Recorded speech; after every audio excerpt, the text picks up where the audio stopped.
They said the clock stopped when the clockmaker died, but the clock said otherwise. No one had seen him for years. Not clearly. Not as more than a reflection in the window or the faint profile passing behind thick, dust-frosted curtains. The shop had long since closed its door to customers, though the bell above it remained, silent and tarnished. Yet within, behind the layers of time too dense for footsteps, the clocks did what they always had. They marked something. Not hours, not minutes. Something else. Something more patient. Something that waited without wanting. From the outside, the building appeared tired, not abandoned, as though it had learned to be still. Ivy curled around the eaves like fingers unwilling to let go. A faded sign dangled crookedly, its paint peeled into thin lines that no longer spelled anything but still whispered shape. People passed by it as if forgetting was instinct. Children were told not to touch the windows. Even those who hadn't heard such warnings hesitated to press their palms against the glass. Not out of fear, but out of an odd sense of courtesy, like they didn't want to interrupt something ongoing. Inside, darkness lived comfortably. Not the kind that resisted light, but the kind that absorbed it into memory.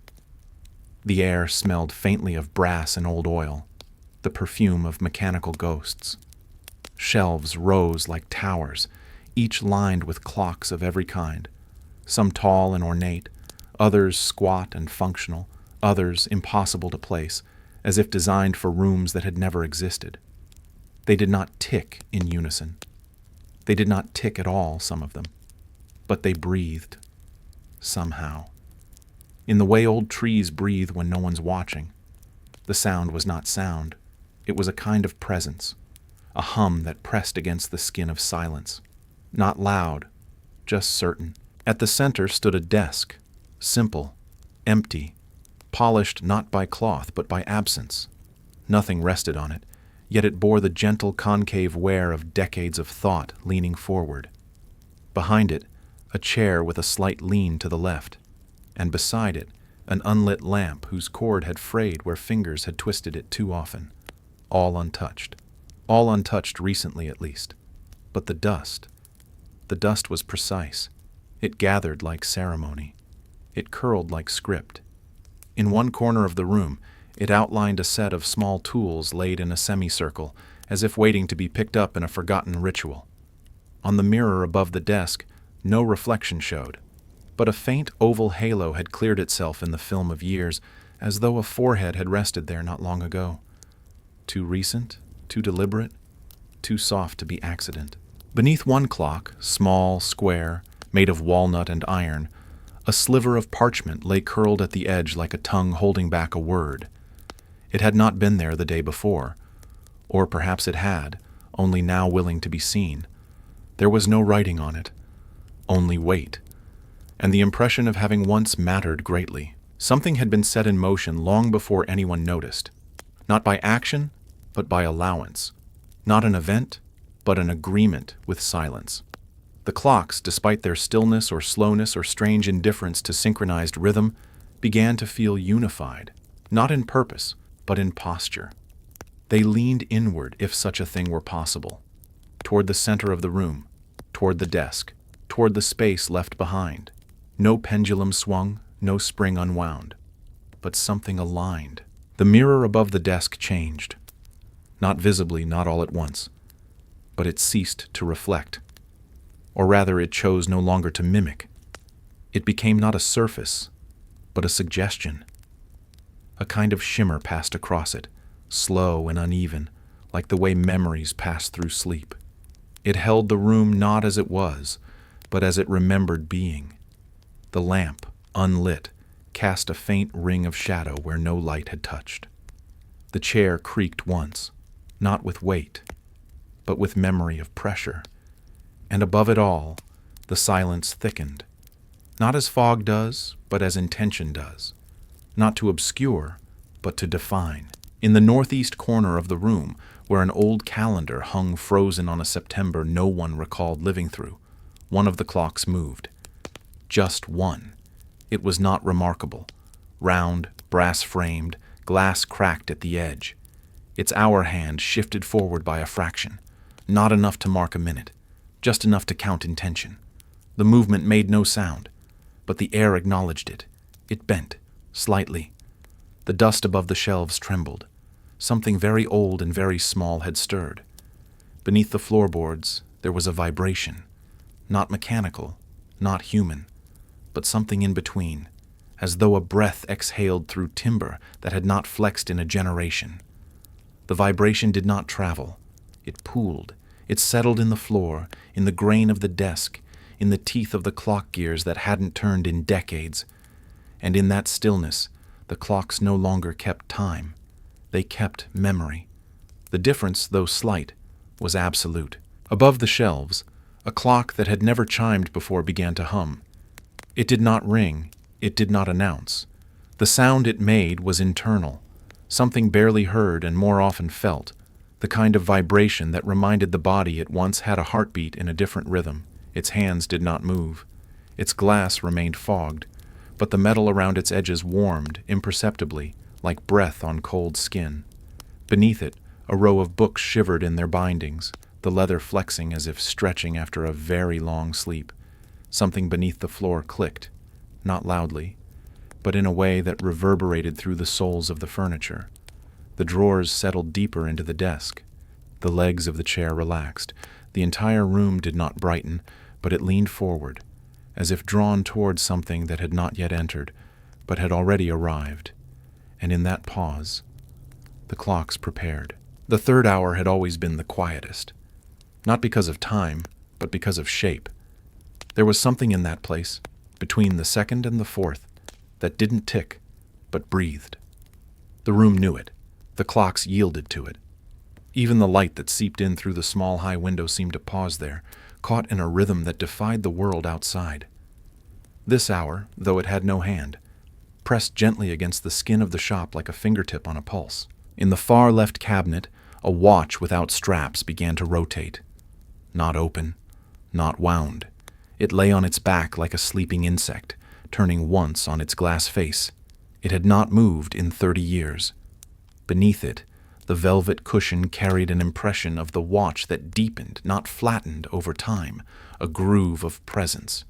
The watch turned again, slower this time, as if listening for permission. At the exact moment the watch turned, a ripple passed across the room. Not through the air, but through meaning. It did not move dust. It moved certainty.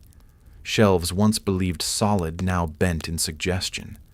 The ceiling seemed lower, not in height, but in memory, like the shop was being remembered by itself differently than it had been yesterday. One of the grandfather clocks whispered, not audibly, but with a subtle tension in its wood, like furniture before an earthquake, the kind that doesn't fall apart, but waits to be reassembled. No one came to the door. No bell rang. But on the window a shape appeared, not pressed from outside, not drawn from within. It bloomed, foggy at first, then sharp. A handprint, delicate, child-sized, too small for the stories remembered, too precise for accident. The fingers curved in slightly, as if not reaching out but returning. The glass did not fog around the handprint. It cleared, a perfect oval of breathless transparency. Through it, the inside of the room came into sharper focus, like the window had decided to stop mediating and simply allowed clarity to pass. The clocks, one by one, aligned not in time, but in gaze, their faces tilted ever so slightly toward the window, toward the mark, toward the suggestion that someone remembered them. A floorboard near the back creaked, not from weight, but from recognition, as if a part of the wood had recalled the exact pressure once placed there long ago and replayed it. The resonance carried up the leg of a chair, into the air, into the walls. The clocks did not move faster, but they waited harder. If waiting could be a tension, a leaning inward, a holding of breath, then they had mastered it, and still the handprint remained, not fading, not pressing harder, just present. A single soft declaration. I was here, and perhaps still am. Somewhere behind the desk, a thin strand of cobweb swayed, not from breeze but from agreement. The entire shop had tilted, subtly, inwardly toward the mark on the glass, not in fear, not in welcome, but in acknowledgement. Something had begun, or perhaps resumed. Either way, the silence no longer felt still. It felt expectant. Nothing entered the shop, but something crossed into it.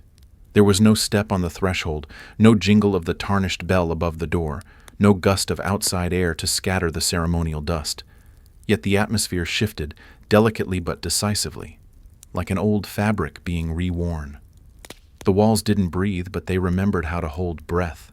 The ceiling didn't descend, but it accepted a new weight. Not heavy, just undeniable. On the desk, where no hand had rested in years, a small indentation formed in the dust, circular, precise, as if a thumb had paused there in mid-thought, long before the notion of movement returned. The dust did not scatter. It curled around the impression, embracing it like a ritual completed in advance. Across the room, the travel clock on the bottom shelf ticked once, not from wind, but from recognition. And then again, and then not at all. In the silence that followed, the room listened, not outward, inward. The kind of listening that draws echoes not from sound, but from memory. The velvet cushion beneath the strapless watch deepened in hue, a shade darker, as though absorbing the presence rather than resisting it.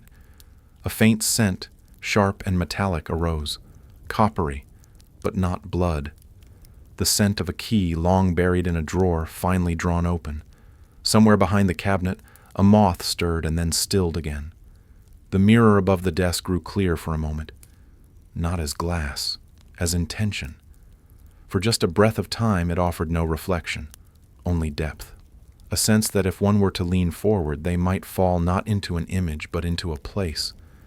A room that looked identical, yet contained something this one had lost. The surface shimmered once, not like water, but like heat without temperature. And then it faded. Not away, but into. The clocks did not resume ticking. They resonated. They behaved less like instruments of time and more like organs of perception. Each one adjusted slightly. Angles of tilt, the posture of pendulums, the way brass edges caught the dim light, as though orienting themselves toward something unseen but deeply familiar. Not a visitor, not a return, but a continuity. From the lowest drawer of the desk, a sound emerged, not opening but unfolding. The wood did not scrape. It yielded. Inside, where tools once laid in strict, deliberate rows, the space was now empty, and yet it felt full, not with things, but with possibility. The scent there was older still, paper maybe, or vellum, or something like breath trapped too long in a sealed envelope. Then, without warning, one of the clocks struck, not the hour, but something else entirely. A chime so soft it almost wasn't heard, but it was, and it meant something had begun. The chime did not echo. It settled, into the wood, the air, the dust, into the things that hadn't moved but now remembered movement. It was not a call. It was a confirmation that something had returned or never left, and with it, time no longer advanced. It listened. The chime had no origin, or rather it had too many. It lingered not as sound, but as a presence that each object in the room carried differently. The brass key near the window absorbed it as tension. The mirror held it as shimmer. The clocks, they wore it like memory, tucked just beneath their faces, where time used to live. Nothing followed the chime. No breeze, no footstep, no figure in the doorway. And yet the room adjusted, slightly, unmistakably. The shadows along the floor shifted direction, not from a change in light, but in allegiance. They pointed inward now, toward the desk, toward the center, toward the absence that was no longer empty.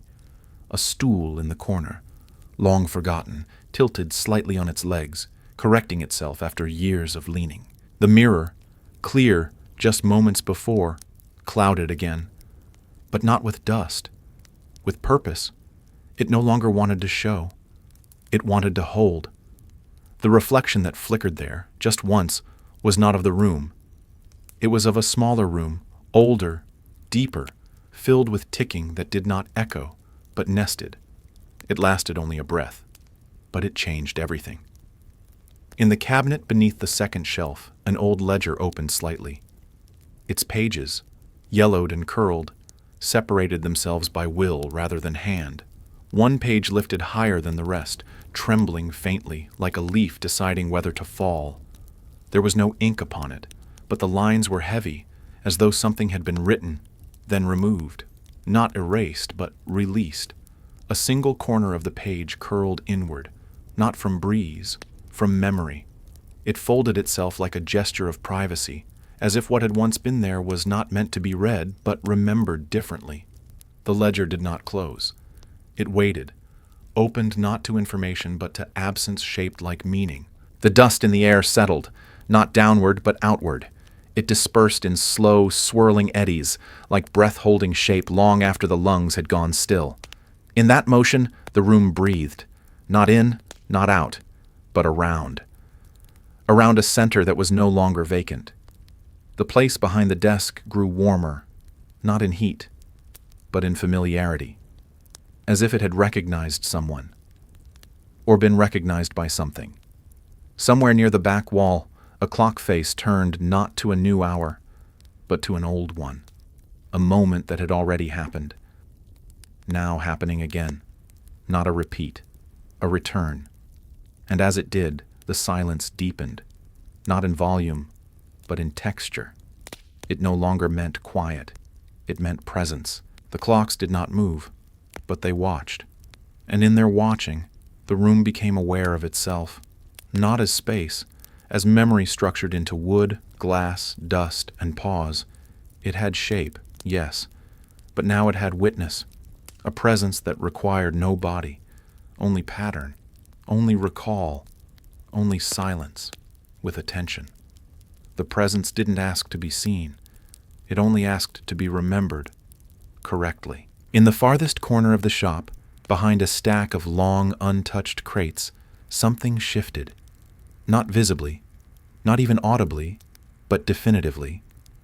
It was the kind of movement that doesn't stir dust or cast shadow, yet leaves a trace on the air itself. The crates did not move, but the space between them seemed to grow narrower, as if the room had decided to remember something long hidden. Beneath those crates, behind the lowest shelf, a trap door once painted to match the floorboards whispered its outline into view. It had always been there. It had never been seen. Its hinges were not rusted. They were forgotten. But now they breathed. The wood above them softened, not weak, but willing, as though memory itself were unlocking. The clocks did not chime. They leaned, one after another, their faces turned ever so slightly toward the corner. The change was imperceptible in motion, but absolute in result. It was not mechanical adjustment. It was attention. The room itself tilted, not with gravity, but with notice. Dust curled upward along the edge of the trapdoor in a spiral, not disturbed, drawn, pulled by something beneath, or perhaps above. A silent invitation, a memory shaped like gravity. And in response, the floor responded not with sound, but with temperature. It cooled, then steadied, then warmed again, as if beneath the wood, something exhaled. The mirror did not reflect it, but it registered it. A brief flicker crossed its surface, not of image, but of resistance. Then it softened, yielded, became less a mirror and more a veil. Behind it, the room's memory pulsed in slow waves, not chronological, emotional. A sequence of silences layered on silences. A single clock on the top shelf released its minute hand. It did not fall.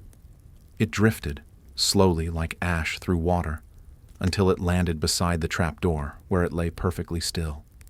Not broken, not lost. Placed, a marker, a symbol, a time that no longer belonged on the clock, but beneath it. A faint rhythm emerged, not sound, not motion, a suggestion. The sense of someone descending stairs not built, someone breathing without lungs. someone remembering from beneath the floor. The air did not tremble, but it did lean in. And somewhere deep in the wood, where tools had once carved and measured, something old remembered how to open. No hinges turned, no latch clicked, but the trapdoor shifted, just slightly downward, then back as if greeting an old friend. Beneath it, nothing visible, only depth and warmth and stillness shaped like welcome. The room did not celebrate, it acknowledged. And in that acknowledgement the silence became complete, not as absence, but as arrival.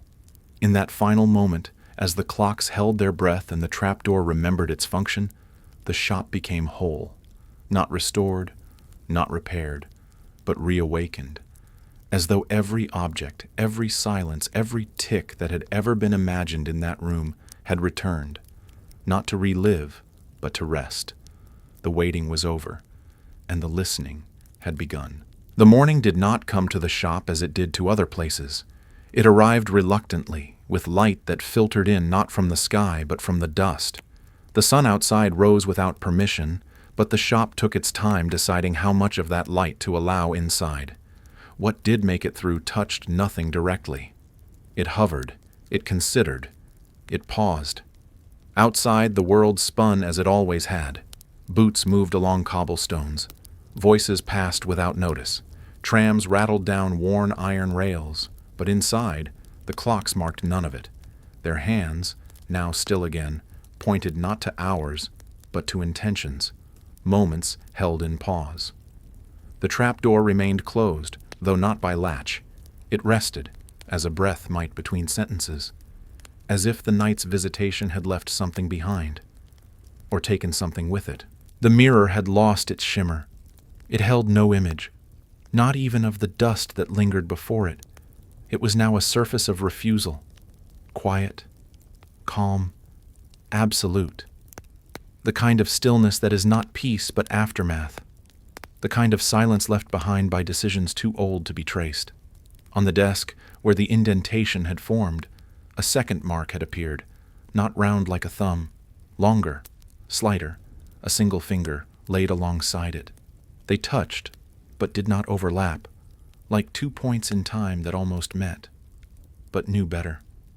The clocks observed, but did not participate.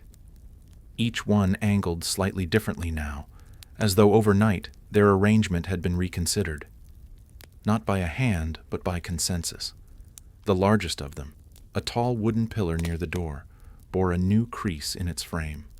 Not a crack, a fold, as though time itself had bent there, briefly, and left a reminder. From beneath the floor there was no sound, only the echo of something that no longer echoed, a resonance emptied of voice, and yet it lingered, like perfume after a stranger has left a room, familiar to no one, yet impossible to ignore, the kind of memory that isn't yours, but settles behind your eyes anyway. The pages of the old ledger remained open, though the page had turned, not by hand, not by wind. The ink that had not been there before now was, not fresh, but remembered. Faint letters traced by absence. No words, only shapes, like someone had written in sleep. A single tick, from the smallest clock, then stillness again, the kind that asks for attention, not explanation. And beneath it all, under wood and brass and dust and stillness, something waited, not to move, not to emerge, only to be noticed once more. Outside, a breeze passed by the windows without sound, but inside one strand of cobweb shifted, diagonally, like a compass misaligned. It trembled not from movement, but from memory of movement, and as it settled again, the entire room seemed to inhale, not air, but attention. In the attic above the shop, an alcove long sealed and barely remembered, the dust did not fall. It floated, hung, swirled in slow spirals too deliberate to be random. There were no windows, only slats in the wood through which light dared not press. And yet the space was not dark. It held its own glow, faint and amber, as though the air remembered fire long since extinguished. Along one wall stood a row of shelves, empty now, but shaped by the memory of weight. The outlines of boxes, the pressure of books once leaned, the slight bow in the wood where something heavy had rested for years. Time did not pass here. It accumulated, layered not in seconds but in impressions. The scent was not musty but warm. Paper, oil, and something faintly sweet, like varnish on an old violin, or the breath of wood when it remembers being tree. Beneath a canvas cloth something moved, not startled, not alive, a shift in posture, as if a thought beneath it had stirred. The cloth rose at one corner, then settled again. No draft, no insect, just awareness, shifting its position. In the center of the attic sat a chair, wooden, straight-backed, too clean for the dust around it. It faced nothing in particular, and yet commanded the space like a question with no answer. Behind it, an outline on the floor suggested another object once stood there, a table perhaps, but now it was bare, and the bare space felt recent. The beams above bore carvings, not decorative, but functional. Notches, marks, symbols too worn to translate, yet precise in their placement. They looked not made for eyes, but for memory. Someone had once known what they meant. Someone still might. A small square panel in the corner, once hidden behind crates that no longer existed, had come ajar. Inside, a series of gears, unconnected to any known mechanism, sat perfectly still. Dust had not settled on them, nor had it avoided them. It had outlined them, like chalk around an object removed in haste. And there, atop the chair, lay a single screw, brass, dull with age, out of place, as though it had been carried here by accident, or by decision made long ago and just now fulfilled. It rested where a hand would have lain, had someone just risen from the seat.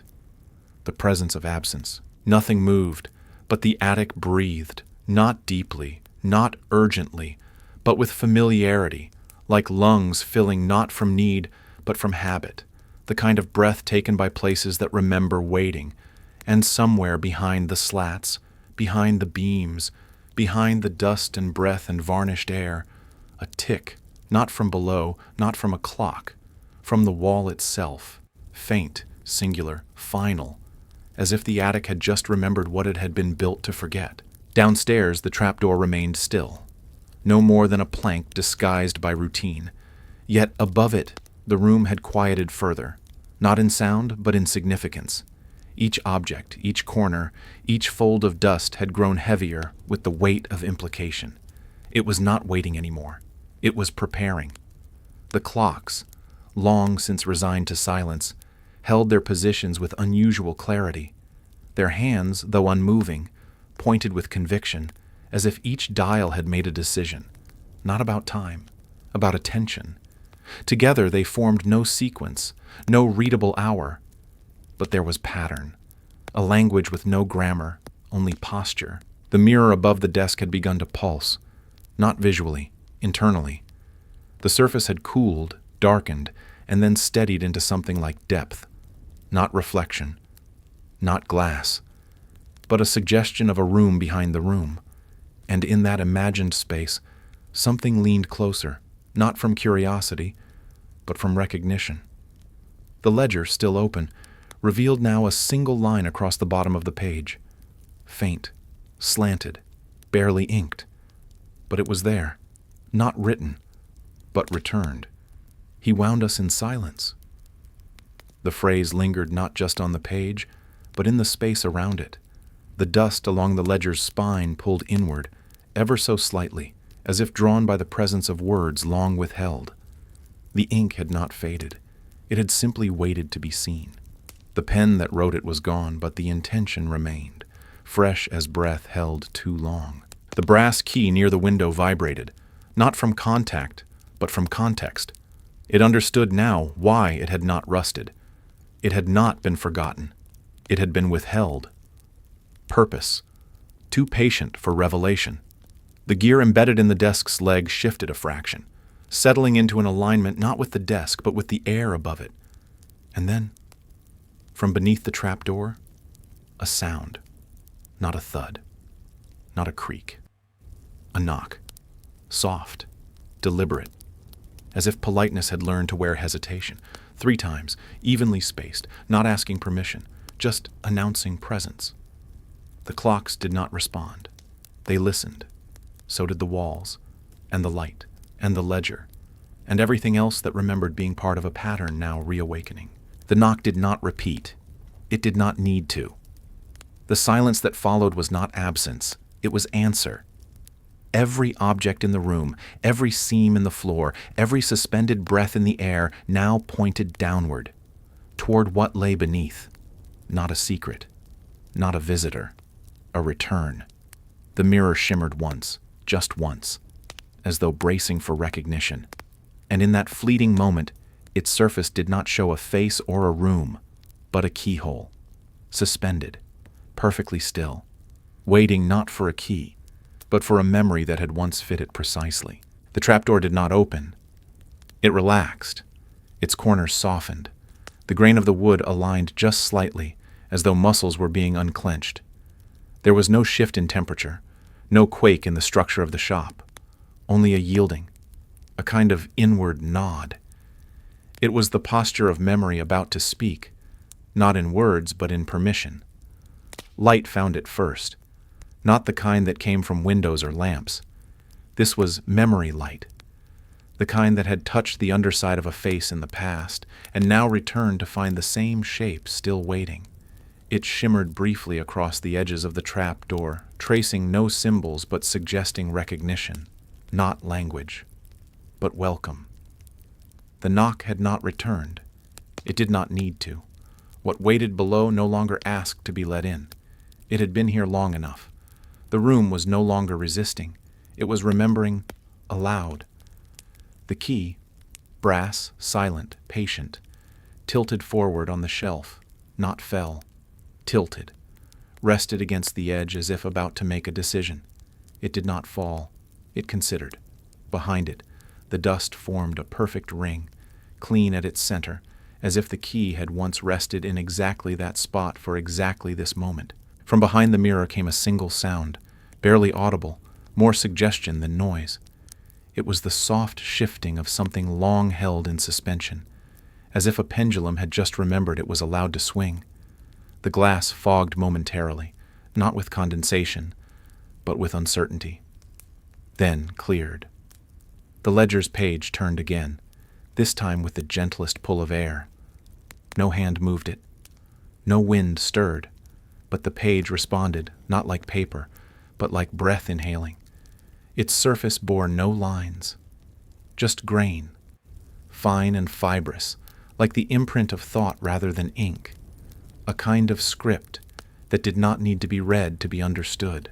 One of the clocks, the smallest one, forgotten in the shadow beneath the tall case, ticked once more, then again, and stopped, not broken, not hesitant, just fulfilled. The tick was not the beginning of motion. It was its echo. And then silence thickened, not with fear, with intimacy, as though the shop had become a chamber of confidence, something sacred, something old and awake. And in that moment, the trapdoor no longer waited. It remembered how to open. It did not rise. It receded, sinking slowly, smoothly into the floor, until there was no distinction between shop and passage, just continuity. A staircase revealed itself, not constructed, but remembered into place, each step worn not by feet, but by repetition in thought. And at its threshold, nothing waited, because whatever was below had already begun to ascend. And as the final dust mote drifted down into the open stairwell, the clocks did not resume. They listened, as if hearing their maker's breath returning through the wood, through the dark, through memory. One slow step at a time. The staircase did not lead downward. It led inward. Each step, though rooted in the earth, felt less like descent and more like return. The walls on either side were close, but not confining, like the arms of a coat once worn often, now slipped into again after years. They bore no torches, no markings, But they remembered light, the kind that came not from flame, but from function, from purpose shaped into architecture. This was not a passage to somewhere. It was the spine of the shop, curled inward toward memory. Halfway down, the air changed, not colder, denser, the kind of atmosphere that required remembering how to breathe. Each inhalation carried with it not scent but sensation, of time, of touch, of tools passed from hand to hand, their warmth still ghosting through brass and bone. It was not the past. It was its echo, slowed into air. At the base, there was no door, only an opening, perfectly shaped to absence. Beyond it, a room that should not have fit beneath the shop, and yet it did, as if the house had grown roots, not into soil, but into itself. Within the room, everything waited, not in silence, in readiness. It was not furnished, and yet nothing was bare. The walls were made not of stone, but of layered silence, each inch pressed together by years of forgotten notice. In the center stood a table, its surface scarred by precision, not from damage, but from repetition. Circular grooves, shallow dents, a faint burn mark where an oil lamp had once faltered. It was a map of gestures no longer made, but never erased. Above the table hung a weight, not a lamp, not a pendulum, just a weight, brass, unconnected, hovering slightly as though time itself had paused mid-thought. It did not move, but it held momentum, like something that had just stopped or was about to begin. To the side, a chair, identical to the one in the attic, but older, or perhaps earlier. Its legs bore the memory of footsteps long since gone, the impression of someone who had sat not once, but often. Across from it, the floor bowed inward slightly, as though someone had stood facing the chair again and again, arguing with silence or listening to it breathe. There were no clocks, and yet the room ticked, quietly, without instruments, just presence. And then, from somewhere neither above nor below, a whisper, not sound, but shift. The weight above the table trembled, fractionally, then stilled. A draft passed through without origin, circling once, then dissolving. The room did not acknowledge it. It recognized it. As if a thought, long held beneath words, had just arrived home. And in that quiet welcome, something unseen stepped forward and sat. The weight did not sway, but everything around it adjusted, as though the presence now seated had altered the calibration of the room. The table remembered where tools once lay. The wall remembered which breath had lingered longest. Even the silence grew more focused, as if listening had turned into attending. On the table, dust separated in the shape of fingers. 5, faint, resting as if from habit. They pressed nothing. They held nothing. But the pattern of their rest told a story of precision, not control, devotion. The chair made no sound, but it shifted, fractionally, as if someone had leaned forward, not urgently, gently, toward what was not on the table but beneath it. Beneath the wood, something stirred, not alive, not dead, not even dormant, just incomplete. The clocks upstairs did not chime, but they knew. Their hands, though still, held alignment, not with time, but with each other, each angle chosen, each direction agreed, a geometry of memory, synchronized without sound. A drawer below the table opened, not with sound, with relief. It had not been stuck. It had been hesitant. Inside lay nothing visible, only the shape of something that had once rested there, a velvet-lined impression, oval, precise, too specific to be accidental, too empty to be ignored. Above it, the dust did not fall back. It hovered. The weight above the table descended by the smallest margin, not pulled, not dropped, a quiet agreement. And beneath it, on the wood, a ring began to form, not wet, not ink, but pressure, as though the air itself had begun to mark presence into surface. Across the room, the far wall shivered, not cracked, not broken, just enough to release something unsaid. The surface buckled. then relaxed, and the memory it had been holding, long sealed behind silence and density, whispered through. Not words, an impression, a workshop, once filled with ticking, now filled with stillness. And then the breath, one long inhale, from no mouth, from no lungs, just the sound of something that had waited long enough, finally remembering how to return. The chair did not move again. It was not needed. The shift had already happened. What had been unfinished no longer waited for closure. It had remembered its purpose. And with that remembering, the table, the walls, even the dust exhaled. Not as farewell, as recognition, as reunion. Above, the trapdoor did not close. It resealed, seamless, effortless, as though it had never opened at all. But it had, and the room would remember. So would the clocks. So would the silence, now full. Upstairs, the key that had leaned now lay flat, not fallen, fulfilled. The mirror no longer shimmered. It held no reflection, only stillness, and on the ledger, one final line had appeared, simple, unmoving. He is here. No name, no punctuation, just certainty, etched not in ink, but in knowing. The town did not notice the change. Its streets remained crooked in the same places. The bakery still opened 5 minutes too early, and the church bells still rang 2 chimes too many. Children shouted in the alley behind the square, where the stones kept secrets in the cracks. But something beneath the rhythm had shifted, not in sound, in texture. The shadows moved with the sun, but slower. The wind carried the same smells, flour, rust, rain, but now they arrived out of order, as if memory had taken over weather. People crossed the street at their usual pace, but their eyes lingered longer on the shop with no sign. Some didn't realize why. Some never had. It wasn't curiosity. It was recognition misplaced. Like remembering a face just after it disappears. The shop had always been there, but now it was more there. The paint seemed less faded, the windows more still, and behind the glass, something watched. Not with eyes, but with alignment. Inside, the clocks did not tick, but their silence had weight. A silence not passive, but present. The walls no longer held air, they held arrangement.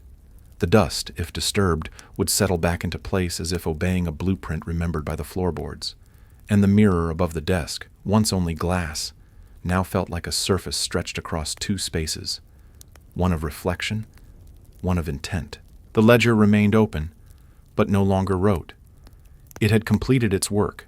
The key that had once leaned and then rested was gone, not misplaced, employed.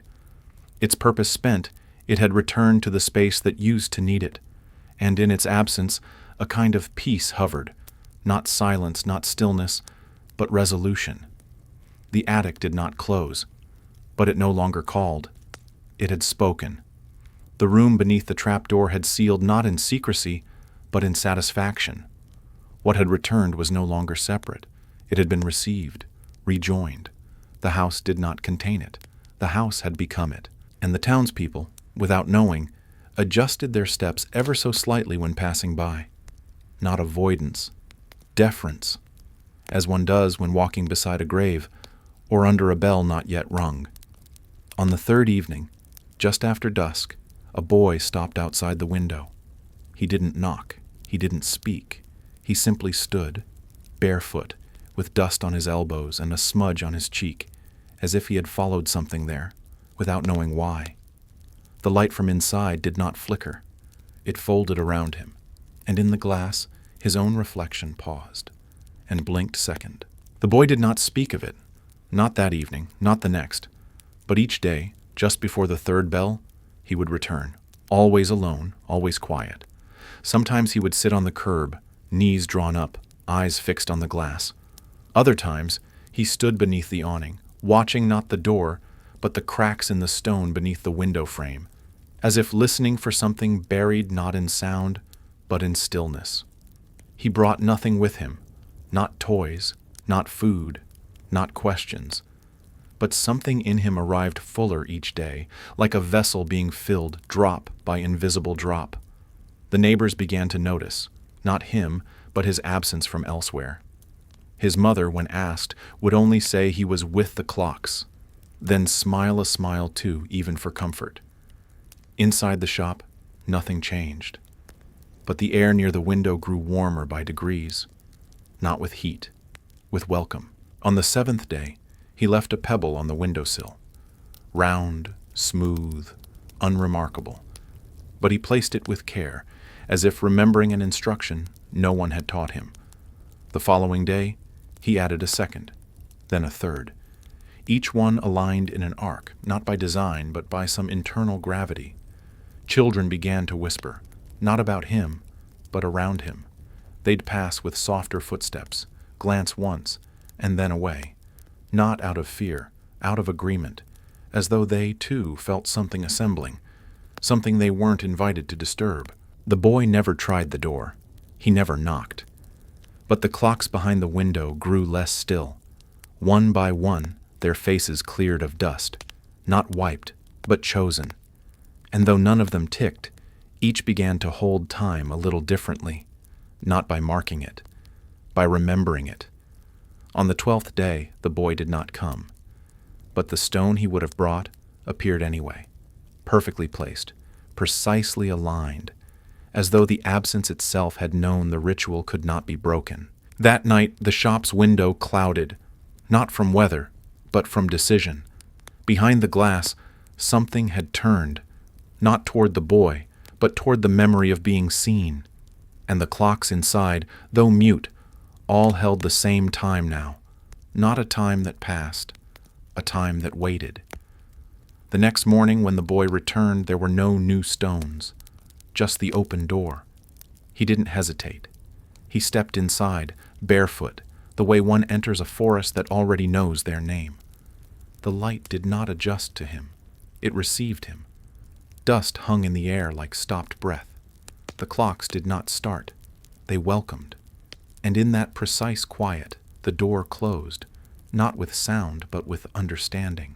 The boy crossed the threshold like someone remembering how to walk in a familiar dream. The floorboards gave neither groan nor greeting. They accepted. He moved slowly, not from fear, but reverence, as if every footstep must align with something unseen. Inside, the shop had not changed, but it had become different. The light no longer came from lamps or windows.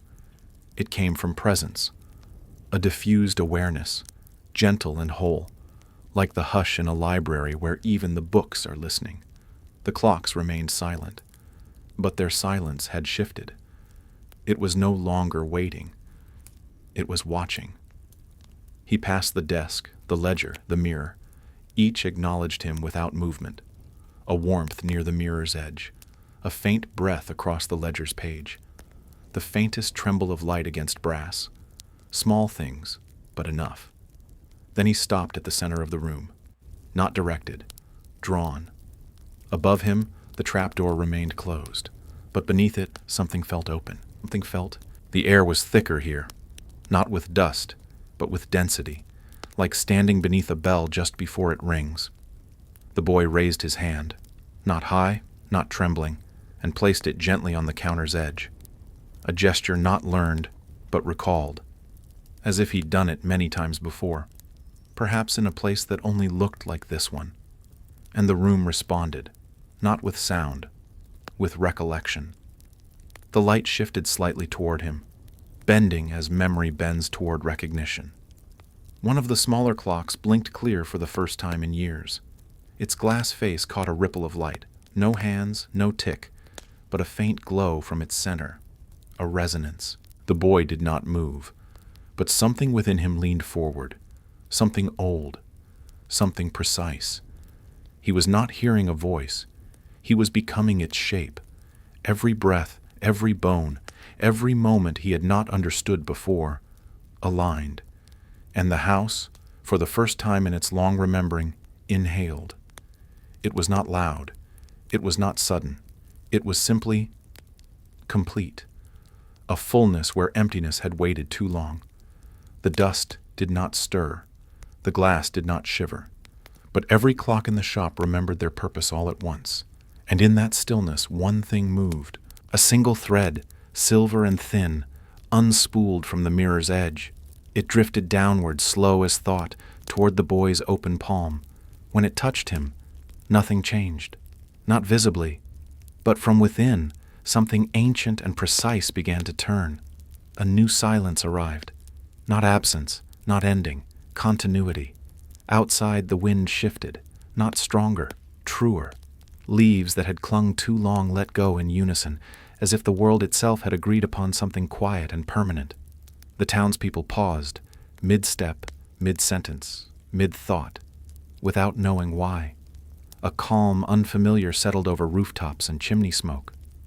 And beneath the floor, behind the clocks, within the walls, the house remembered his name.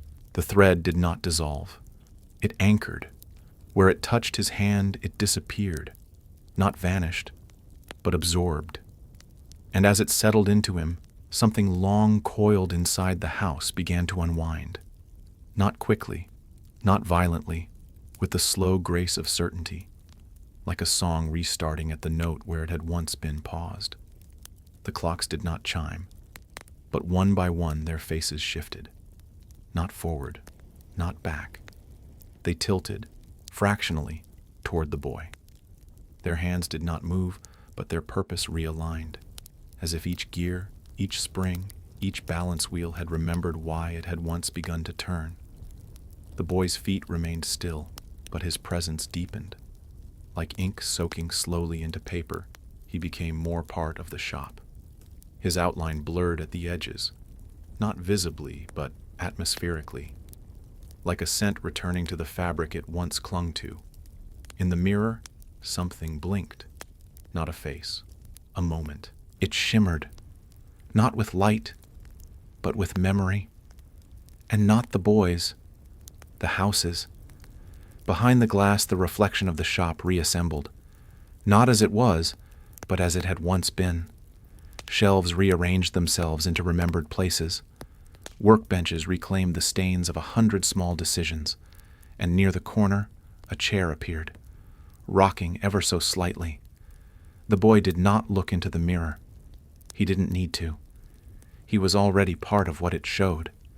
His breath moved in time with the sway of the unseen chair.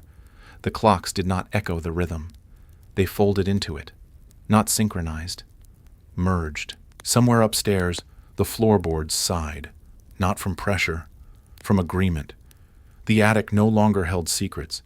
It had passed them on, and the space beneath the trapdoor, though never reopened, began to glow faintly, through the grain of the ceiling, through the wood, like warmth remembered from a dream. The boy closed his eyes, not to rest, to join. Outside, no one noticed the hour shift, but they felt it. A bakery closed early without realizing.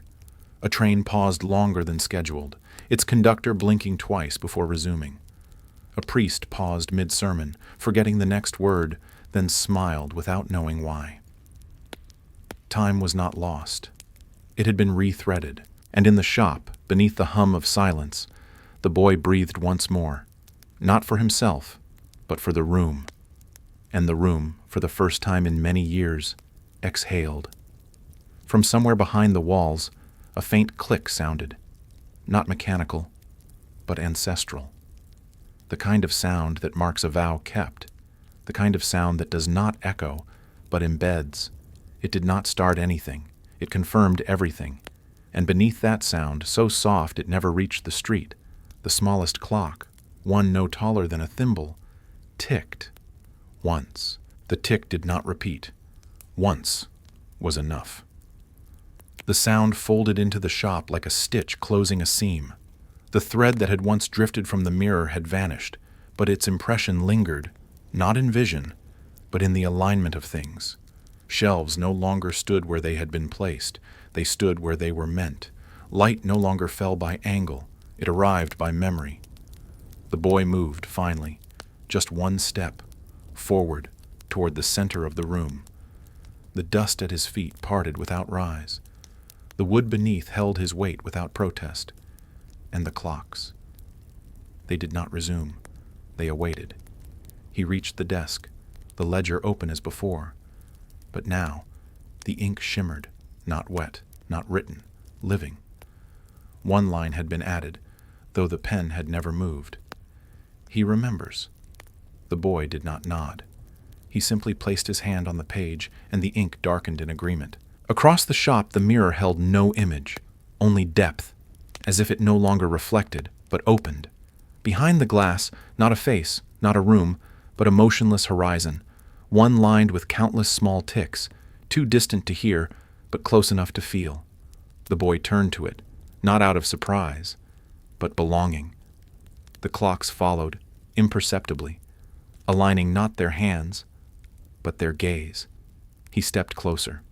The surface of the mirror did not ripple, but it thinned. What once separated now invited. The boy raised his palm again, not to press, but to pause, and the surface met him halfway, not cool, not solid, just certain. From within the shop, time remained still, but beyond the mirror, time had begun to pulse, not forward, not back, but inward, as if the past itself had returned, not to be replayed, but to be held. And in that moment, the boy stepped through, quietly, entirely, like a final note completing the song. The mirror sealed behind him, not shut, but whole. On the desk, the ink dried. On the floor, the dust resettled. The smallest clock ticked once more, then stilled again. It was enough. Outside, the bells rang, off by one, as they always were. But this time, no one corrected them. The wind carried the sound across chimneys and rooftops, curling it through the alley behind the square where the stones had long kept secrets. And in that strange, soft hour, the shop with no sign stood quiet, fulfilled, not forgotten, just complete. Some said the boy moved away. Others claimed he never existed. But the shop remained. And every few seasons, someone would pause outside its window, tilting their head, uncertain why. They'd feel a warmth they couldn't name, a silence that felt aware. And far beneath the floorboards, too deep for dust, one last gear turned, not to count, just to remember. Years passed. The shop stood unchanged, yet it aged without aging. The paint did not peel, the hinges did not rust, but time, in its patient way, folded itself around the building like ivy with no leaves, rooted in silence, climbing through memory. People stopped noticing the clocks, or rather they forgot to remember them. New families moved into the town. The bakery changed hands. The bell tower was finally repaired, though it still rang out of step. But the shop with no sign remained. Some thought it was abandoned. Some believed it was a storage room for something no one quite needed but didn't dare discard. Children dared each other to touch the doorknob. Most didn't. A few did. None tried twice. Not out of fear, out of understanding. The kind that arrives not in thoughts, but in the back of the spine, like cold that isn't from weather. And then, one winter morning, the mirror cracked. Not from impact, from release. It was not loud. In fact, no one heard it. But every bird on the east side of town took flight at once, as if shaken by something too quiet for humans to notice. The glass split cleanly, a single curve, like a breath drawn too deep. It didn't shatter.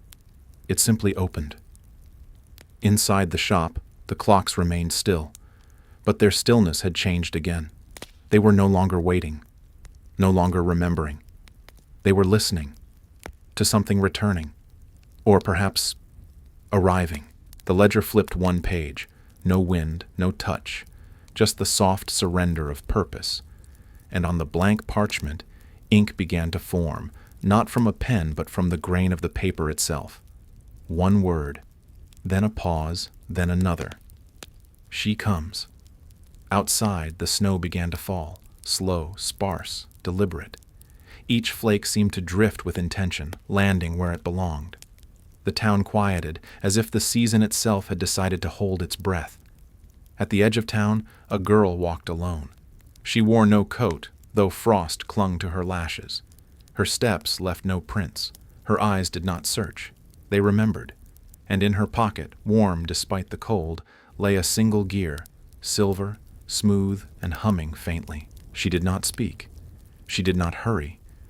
But as she reached the street where the shop still stood, the clocks inside leaned, not toward her, but inward, like a circle closing. And the crack in the mirror deepened, not broken, but ready. She paused at the threshold. The doorknob gleamed faintly, untouched for decades, yet warm, as if expecting her. Snow gathered at her feet but did not melt. And when she finally reached out, not to knock, not to turn, but to be recognized, the door opened. Not outward, not inward, just enough. Just enough to let her through. The moment she stepped inside, the temperature shifted. Not warmer, not colder, but more exact. The kind of air that fits around a body as if it's been waiting specifically for that shape to arrive. Dust floated in place, unchanged, yet alert. The room recognized her.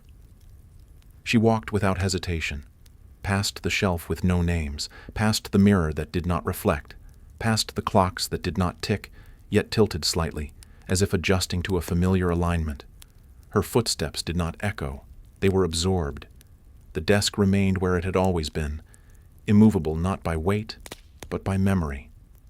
The ledger lay open, one line added since the last time ink had moved. She comes. The ink had not dried. It pulsed faintly beneath the paper, as if still deciding. She did not touch it. She turned instead to the trapdoor above, still sealed, still untouched since the boy had entered. But the girl did not look up. She looked down, at the floor beneath her feet, and listened. The wood beneath her did not creak. It responded, not as a floor, but as an instrument. The grain hummed beneath her soles, each line a vibration, each knot a memory. The sound did not travel. It stayed, coiled in place, awaiting recognition. And when she knelt, placing her palm flat against the center beam, something settled. The clocks tilted further, still silent, not watching, attuning. The girl's fingers traced the seam between two boards, and as she did, a circle of dust lifted, gently, deliberately, and hung in the air like a breath caught mid-story. She whispered nothing, but the silence around her deepened, narrowed, focused, as if the house itself had turned inward. From the back of the room, the smallest clock ticked. Once, and then again. Slow, uneven, but real. The mirror did not respond. It waited. Its crack no longer sharp, but soft at the edges, as if uncertain whether to remain or to mend. The gear in her pocket began to warm, not from heat, but from clarity. She stood and approached the mirror, not to pass through, but to greet it. Her breath did not fog the surface. Instead, the crack glowed faintly, tracing the shape of something unspoken. In its depths, a horizon began to form, not distant, not foreign, remembered. She reached into her pocket and placed the gear upon the desk. It did not roll. It rooted. The ink on the ledger bled outward, forming a circle around it. Not a stain, a seal, and beneath it, words assembled from silence. The time has begun again. The clocks did not chime. They breathed. Each case, each face, each gear sighed into motion without sound. Not synchronized, not ceremonial. Just enough. As if honoring not the hour, but the return. And somewhere behind the mirror, though no one called, something answered. The clocks did not resume as before. They chose. Each one moving on its own rhythm. Not chaotic, but personal. A small brass pocket watch opened with a snap, though untouched. Its second hand spun once, then stopped, content. A tall grandfather clock shifted its pendulum just enough to cast a shadow on the floor. Nothing more. She watched without watching. Her eyes moved, but they did not need to find. The room revealed. The light turned slightly amber, as if filtered through old film or memory too delicate to retell. She stepped carefully toward the wall behind the desk, the one where no clock had ever hung. It looked plain, but only because it had hidden too well. Her hand hovered an inch from the surface. The wall did not open. It softened. The wood beneath her palm faded, not away, but inward. And then, almost imperceptibly, it breathed out. A seam appeared, thin, not mechanical, not built, revealed. She pressed gently, and the wall folded back, not like a door, but like parchment uncurling. Behind it, a recess opened. Shallow, empty. Except it wasn't. Inside, the space held not objects, but impressions. Marks where items had once rested, a compass imprint in dust, a groove from a frame's weight, the slight curve of a pocket knife long absent. And in the center, a perfect circle, bare but radiant. She reached forward, not to take but to place. From her other pocket, she withdrew something the size of a button, wrapped in old cloth. She unwrapped it with care, not reverence, familiarity. A faceplate, ivory white. No hands, just a single dot at the center, softly pulsing. She pressed it into the circle. It fit, not by measurement, but by memory. The pulse expanded once, then vanished, and as it did, the wall closed, not retreating, not hiding, returning. The girl stepped back, but the room leaned forward, not physically, but in attention. The clock slowed again, not to stop, but to align. In the mirror, the crack began to thread itself closed, not mended, not healed, but reformed, as if it had seen what it needed to see. On the desk, the gear still pulsed faintly. Around it, the ink circle now shimmered, only when not watched directly. The ledger turned a page, blank, waiting, not for names, for moments. And somewhere deep inside the house, behind walls no hand had built, the hour moved forward by one. No sound, no sign, just the shift and the silence it left behind. The page in the ledger remained blank, but not empty. It absorbed the moment, not as ink, but as impression. The weight of what had passed did not require words. Instead, the page held texture. If one had run a fingertip across it, they might have felt warmth, direction, a pulse. The girl did not write. She stood beside the desk, her eyes closed, her breath matching the subtle rhythm of the room. She was not meditating. She was calibrating. Her presence was no longer foreign. It had aligned, like a hand settling into a glove stitched long before its fingers existed. The clocks continued their private movements, but none struck the hour. There was no chime, no tick, just a constant, shifting hum. It was not sound. It was the awareness of motion, of time no longer measured but acknowledged. Then, from above, a whisper of wood, not a creak, a sigh. The attic. The sound did not descend. It lingered. The girl opened her eyes. She did not look up. She listened deeper. The vibration traveled, not through air, but through structure, through beams and grain and dust. The attic, long sealed, had stirred. She moved slowly to the base of the wall beneath the trapdoor. She did not climb. She placed her hand on the panel where once the boy had passed. This time it opened without resistance, not wide, not inviting, just enough. She did not hesitate.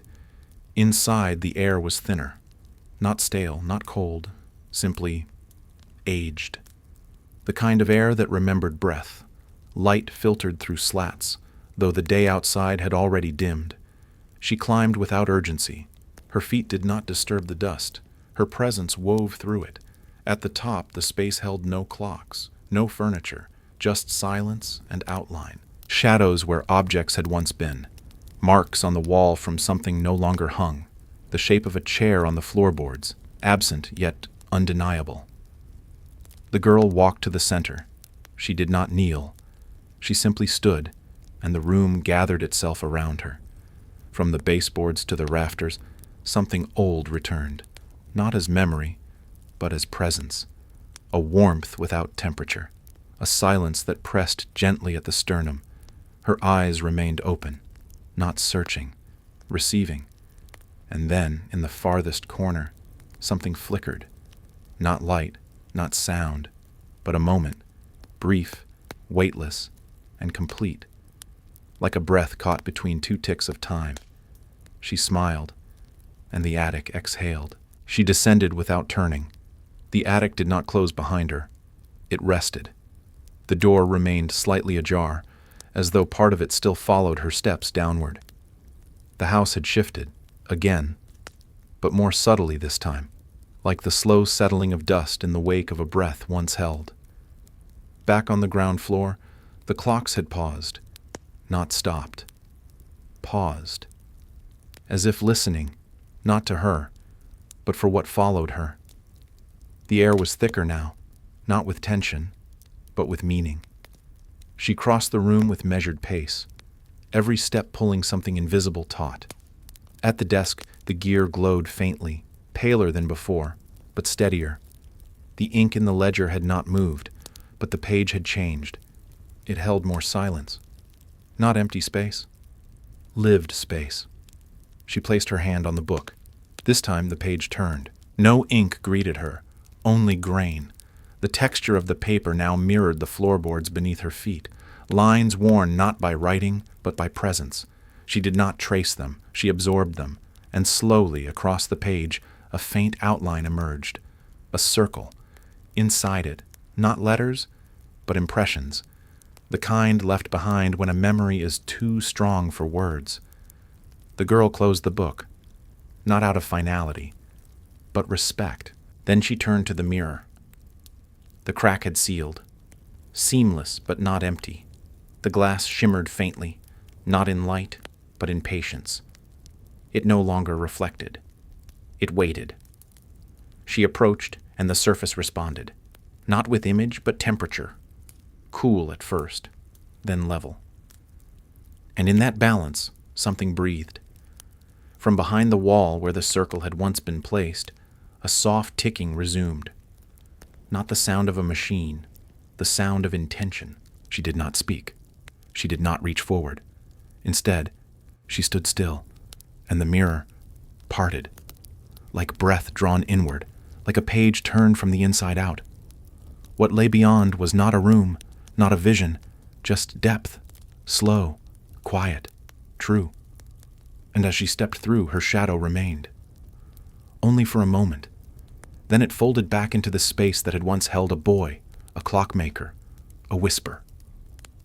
The house, once again, stilled. But this time, the stillness was not an end. It was readiness. Outside, nothing had changed.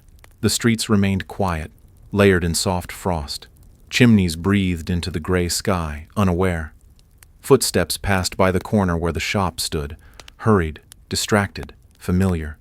But none paused. None looked. And yet, something had shifted. The wind curved differently at that intersection. The air carried an undertone. Not a scent, not a sound, but a memory too faint to name. Like passing a door you've never seen, but somehow remember.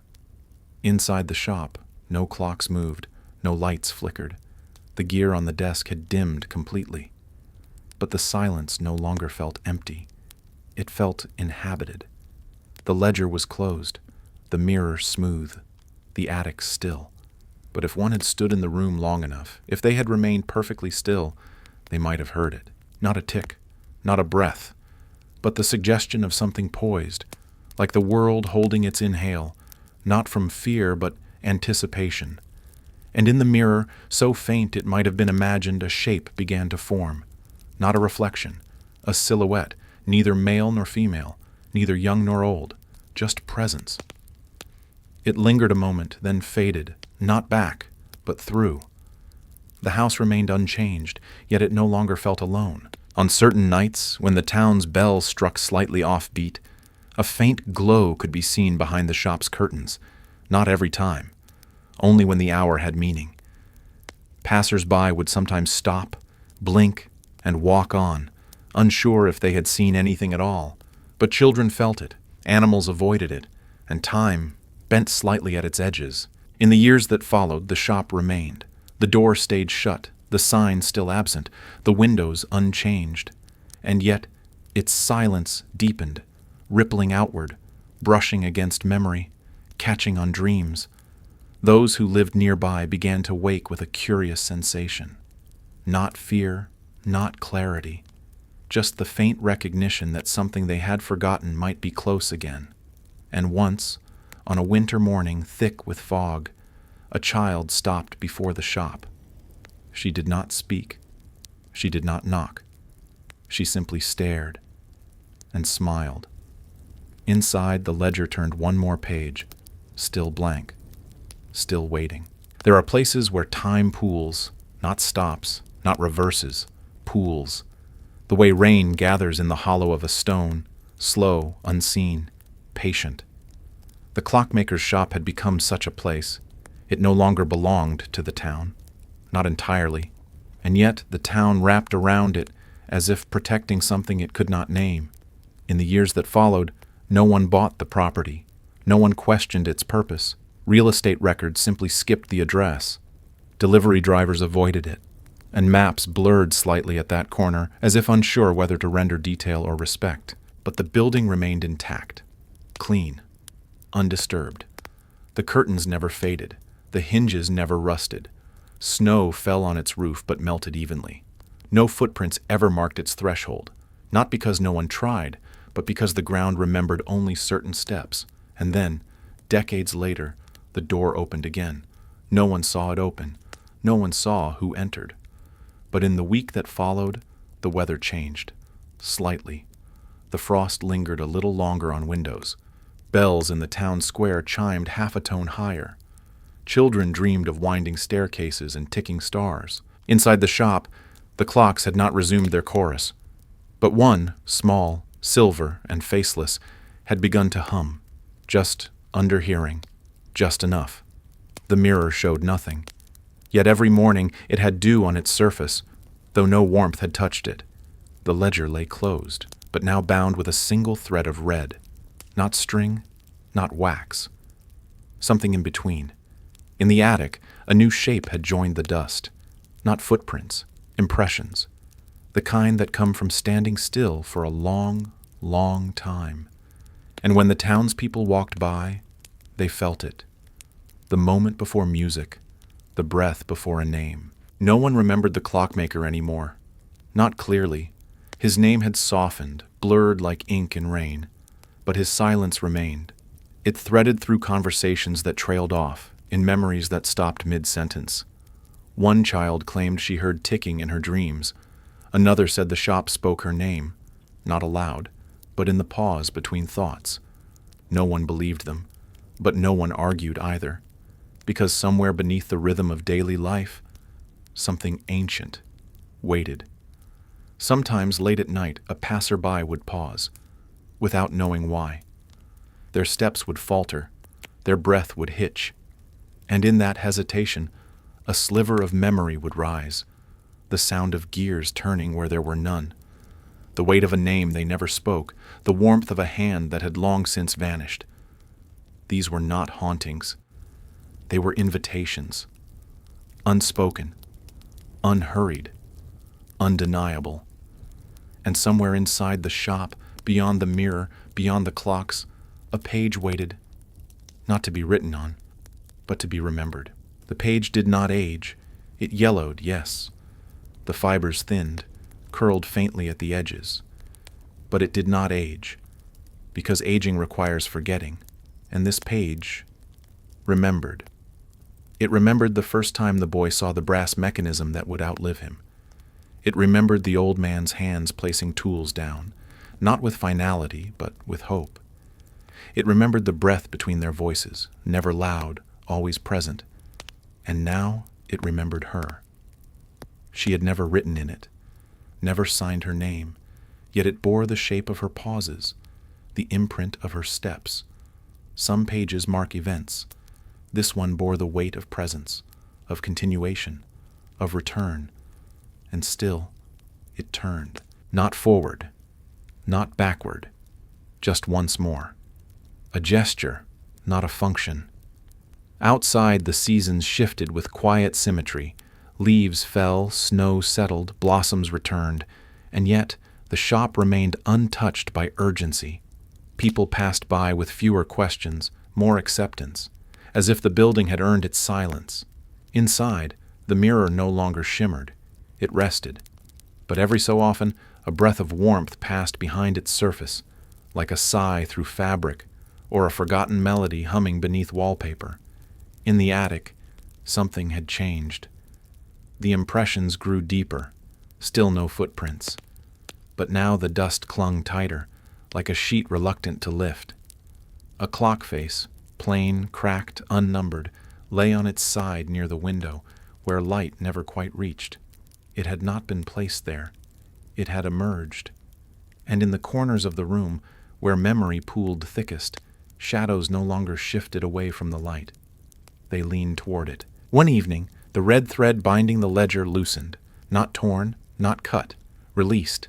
The cover opened itself gently, as if inhaling, and in the space beneath the final page, a single mark appeared. Not a word, not a drawing, just a circle. Perfect, faint, complete. It held no instructions, no titles, just a center, waiting. And somewhere, deep within the walls, perhaps in the grain of the wood, perhaps in the quiet between ticking and breath, a name long gone stirred, not to return, but to remain. Later that night, a breeze moved through the room, though no window had opened.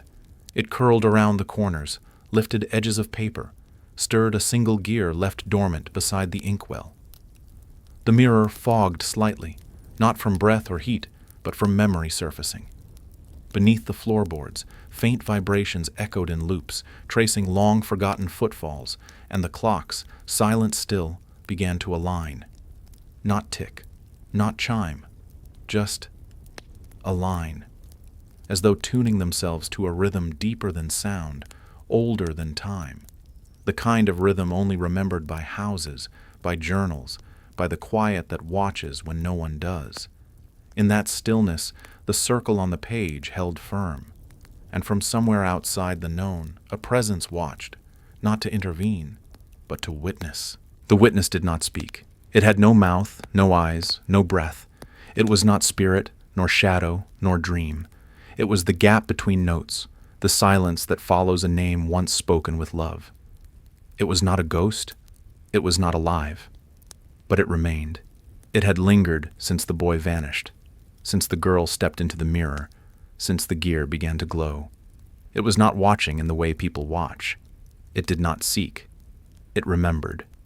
The house did not reject it. The shop, the attic, the clocks, they held space for its presence. Not because they welcomed it, but because they understood it. One day, the mirror trembled, not visibly, not loudly, just enough. A ripple in still water. And for the first time in years, the circle on the final page pulsed, not with light, but with breath. It did not expand. It did not shift. It simply became more itself, deeper, rounder, more true. A presence in inkless form. In the attic, the impressions vanished all at once. The dust resettled in perfect stillness. Not erasure, absorption.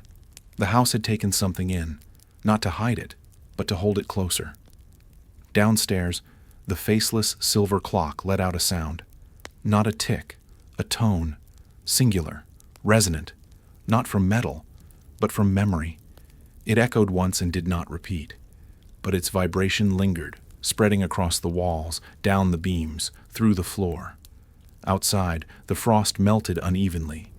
Inside the ledger, the page turned back, not forward, backward, past blank sheets, past impressions, until it stopped, not at the first page, but before it. A leaf unnumbered, forgotten by binding. And then, faintly, a word appeared. The word had no letters, no language. It was shaped in curve and absence, in gesture rather than sound. Yet it meant something, something only the house understood, something only time could carry. A breeze passed through the room again, this time colder, not from outside, from before, the kind of cold that holds weight, that remembers. And then, quietly, The clocks turned inward, not to face each other, but to reflect. The faceless clock stopped humming. The mirror fogged again, but this time, instead of clearing, it darkened. Slowly, as if night had arrived behind it rather than around. And within that darkness, a new shape stirred. Not old, not young, simply waiting to be named. Far below the foundation, beneath beams, beneath roots, beneath history, a single gear rested, untouched since the day the boy disappeared. It had no function. It was never part of a mechanism, yet it held within it every moment the boy had ever measured, every silence he had ever listened to. And now it turned. Once. Just once. Not as motion, but as memory reaffirming itself.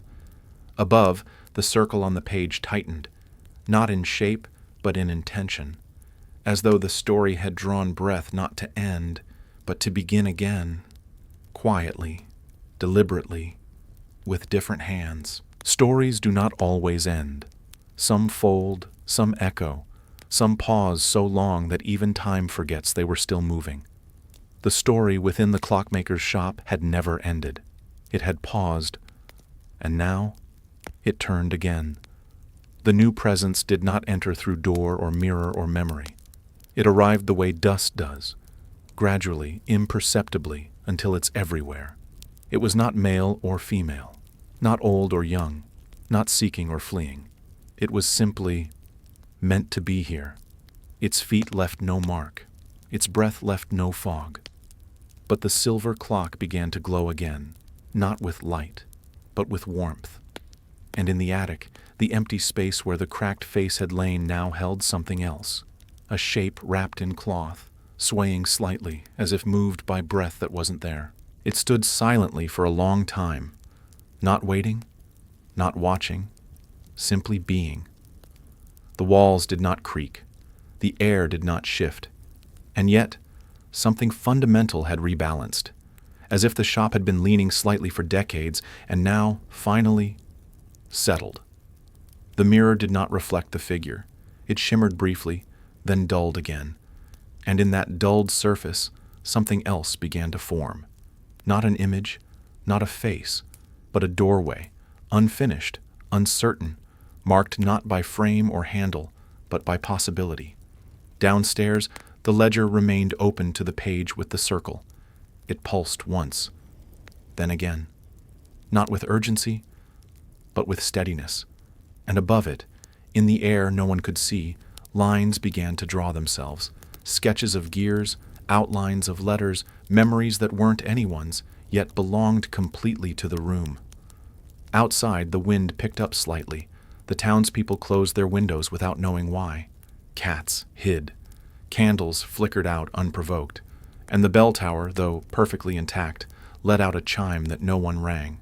And then, beneath the floorboards, beneath the oldest beam of the house, a heartbeat echoed. Just one. It was not mechanical. It was not human.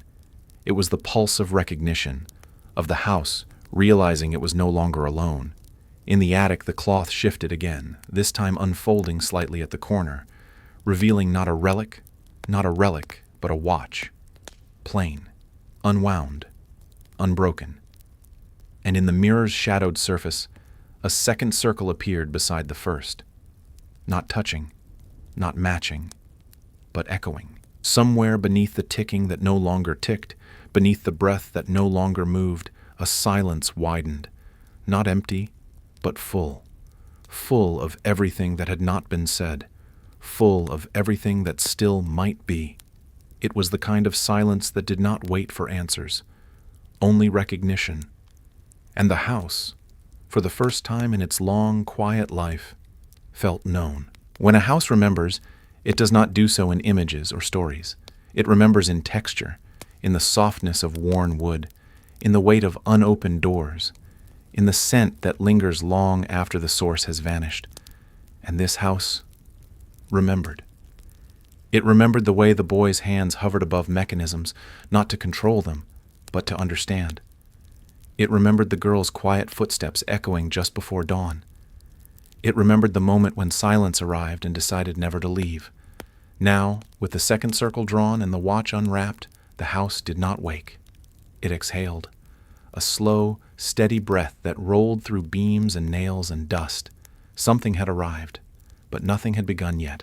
The clockmaker's mirror had darkened completely now, not with shadow, but with depth. It no longer showed the room. It no longer reflected anything known. It became a surface not of silver, but of memory stretched thin. A surface that no longer asked questions, only received them. Downstairs the ledger pulsed once more. Then the pages began to flip, not forward, not backward, but inward, turning into themselves, folding in ways no book should, as if the story were seeking its own spine, its own core. Above the attic, the cloth fully fell away. The watch inside it had no markings, no hands, just a perfect glass face, beneath which something slow began to move. Not a gear, not a spring, but a shimmer shaped like a breath waiting to happen. The present stood still. Then, at last, the silence shifted. Not broken, just retuned. The clocks did not start. The gears did not turn. But a new weight settled across the floorboards, a presence neither burden nor blessing, a continuation. And the house, having held its breath for so long, exhaled again. Outside, no one noticed. Children played. Smoke rose from chimneys. Church bells tolled at the hour. But inside the shop, time did something it had not done in years. It accepted its shape. And on the page with the twin circles, a line began to form between them. Thin, delicate, unfinished. But it was enough. Because sometimes, stories do not end. They listen. They wait. And when the right silence answers, they begin again. Elsewhere in the room, a chair shifted, ever so slightly. Not from use, but from memory settling back into shape. A pane of glass, untouched by hands, showed the faint outline of two figures. Not now, not present, but remembered. They did not speak. They never had to. And beneath it all, in the lowest reach of the floor, where dust met root and wood met waiting, a faint warmth stirred. Not heat, not fire, but the promise of presence. The story was no longer unfinished. It was simply continuing.